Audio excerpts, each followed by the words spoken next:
In May of 2026, Prime Minister Narendra Modi embarked on a European tour, but instead of standard diplomatic messaging, his addresses carried a sudden, severe warning about global instability.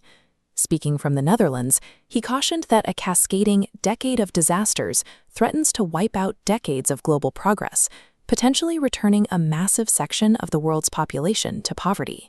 He paired that geopolitical warning with a highly specific domestic address in Hyderabad, where he asked citizens for direct lifestyle changes: work from home, stop buying gold, and cancel vacations. Prime ministers rarely ask the middle class to halt their daily consumer habits. When they do, it signals that the invisible economic math behind the scenes is reaching a breaking point. The geographical trigger for this math is the physical closure of the Strait of Hormuz. The escalating conflict between the US, Israel, and Iran has choked off the transit route for a fifth of the world's daily oil supply. This chart shows the immediate price shock caused by that closure.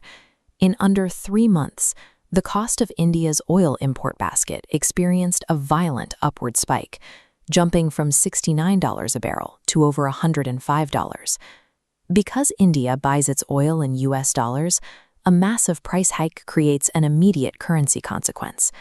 Importers are forced to buy more dollars, driving demand up and sending the rupee plummeting to record lows. To stop that currency freefall, the Reserve Bank of India deployed a desperate defense mechanism, burning through $38 billion of foreign reserves in just 9 weeks. That invisible financial shield is rapidly cracking, forcing the economic burden directly onto the daily choices of the average citizen. Economists track payment crises using a 5-step escalation ladder. The RBI has quietly executed the first 3 steps: selling dollars, capping currency speculation, and tightening offshore dollar flow. PM Modi's speeches represent Step 4, public appeals for voluntary demand management. Step 4 is the government's final attempt to ask for voluntary citizen help before it is forced to deploy mandatory restrictive economic measures. Every request made in that speech targets the current account deficit, the ultimate national ledger tracking all the money entering the country versus the money leaving. Take the request to stop buying gold. For an individual household, gold is a preferred safe haven. But for the national ledger, it creates a massive discretionary drain on foreign exchange, effectively wiping out the country's net foreign direct investment inflows. The request to work from home and carpool directly attacks India's 85% dependency on imported oil, cutting fuel consumption at the source.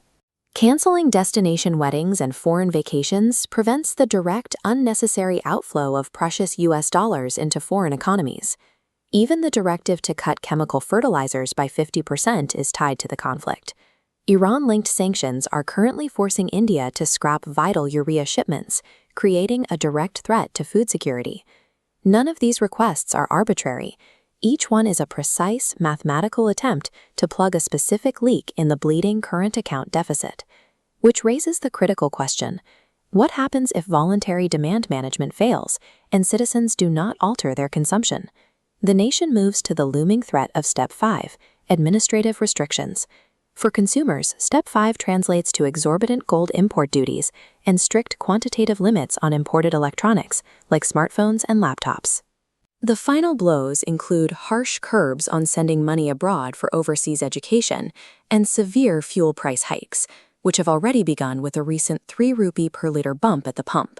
Step 5 signifies the government forcibly removing economic choices, punishing consumption to artificially save the national balance sheet. Saudi Aramco recently issued a timeline warning for the global energy supply. They assess that global fuel stocks are critically low and expect that the markets will not normalize until at least 2027. This multi-year timeline reflects the intractable reality of the war itself, a conflict that has effectively placed the global economy under a sustained state of siege. PM Modi's speeches were a grim preparation for a multi-year economic struggle, where the daily discipline of 1.4 billion people becomes the last line of national defense.